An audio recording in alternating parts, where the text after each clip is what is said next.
ஈரானுடைய சமாதான பேச்சுவார்த்தை குழுவினுடைய ஊடக குழு உறுப்பினராக செயல்படக்கூடிய சயீத் அஜர்லு என்கிறவர் இன்றைக்கு ஈரானுடைய ஃபார்ஸ் நியூஸ் ஏஜென்சிக்கு வெளியிட்டிருக்கக்கூடிய ஒரு முக்கியமான தகவல் சர்வதேச ஊடகங்களில் தலைப்புச் செய்தியாக மாறி இருக்கிறது. அது என்னன்னா, அமெரிக்காவுடனான முன்மொழியப்பட்டிருக்கக்கூடிய ஒப்பந்தத்தினுடைய இறுதி வரைவுக்கு இதுவரைக்கும் தெஹரான் அனுமதி கொடுக்கவில்லை. அமெரிக்கா கடைசியாக ஒரு ப்ரப்போசல் கொடுத்துருக்கிறாங்க. இந்த அடிப்படையில் 2 நாடு நம்ம சமாதானம் அடைஞ்சிக்கிறோம் என்று சொல்லியிருக்கிறாங்க. அதற்கு ஈரான் இதுவரைக்கும் ஒப்புக்கொள்ளவில்லை, கையெழுத்திடவில்லை என்கிற செய்திகளை அவர் சொல்லியிருக்கிறாரு.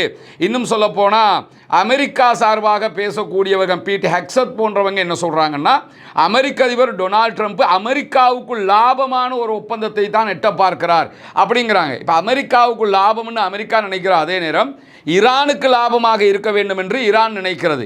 இந்த 2 தரப்புமே இப்படி நினைக்கிறதுனால தான் ஒரு ஒப்பந்தத்தை எட்ட முடியாமல் இருக்கிறது என்பதுதான் விமர்சகர்களுடைய கருத்தாக இருக்கிற இந்த சந்தர்ப்பத்தில் தான் இறுதி வரைவுக்கு இதுவரைக்கும் தெஹரான் ஒப்புக்கொள்ளவில்லை, அனுமதி அளிக்கவில்லை என்று சொல்லுகிறார் பேச்சுவார்த்தை குழுவினுடைய உறுப்பினர் சயீத் அவர்கள். அதை தாண்டி அவர் பேசும்போது மறுதரப்பு, அதாவது அமெரிக்க தரப்பை பொறுத்தவரையில் தங்களுடைய கடமைகளை நிறைவேற்ற தவறினார்கள் என்று சொன்னால் இந்த ஒப்பந்தத்திலிருந்து விலகுவதற்கு ஈரான் தயாராக இருக்கிறது. அமெரிக்கா சொல்ற மாதிரி ஒப்பந்த பிரகாரம் செய்யலைன்னா எந்த நேரமும் ஈரான் இந்த சமாதான ஒப்பந்தத்திலிருந்து வெளியாகும் அப்படின்னு சொல்லி இன்றைக்கு இந்த தகவலை சுட்டிக்காட்டி அனடோலு நியூஸ் ஏஜென்சியும் தகவல் அளித்திருப்பதை நம்ம பார்க்க முடிகிற அதே நேரத்தில் சயீத் அஜர்லு அவருடைய கருத்து பிரகாரம் முன்மொழியப்பட்ட ஒப்பந்தத்தில் கடமைகள் நிறைவேற்ற தவறினால் ஈரான் விலகிக்கொள்ள முடியும் என்கிற ஒப்பந்தமும் இருக்கிறது.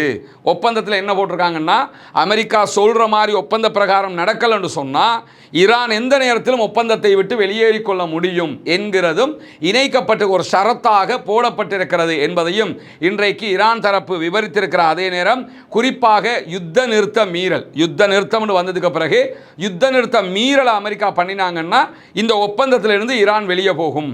அதே மாதிரி ஈரானுக்கு கொடுக்க வேண்டிய பணம் பில்லியன் கணக்கான அமெரிக்க டாலர்கள் பெறுமதியான ஈரானுடைய சொத்துக்களை அமெரிக்கா முடக்கி வச்சிருக்குது.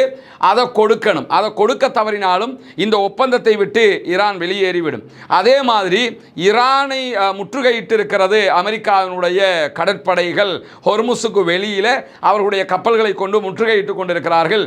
அதை முற்றுகையை முற்றுமுழுதாக நீக்க வேண்டும். நீக்க தவறினாலும் ஈரான் ஒப்பந்தத்திலிருந்து வெளியேறிவிடும். இப்படி எந்த ஒரு நிபந்தனையை அமெரிக்கா செயல்படுத்த தவறினாலும் ஈரான் முற்றுமுழுதாக அங்கிருந்து வெளியேறிவிடும், ஒப்பந்தத்தில் இருந்து வெளியே போயிடுவாங்க.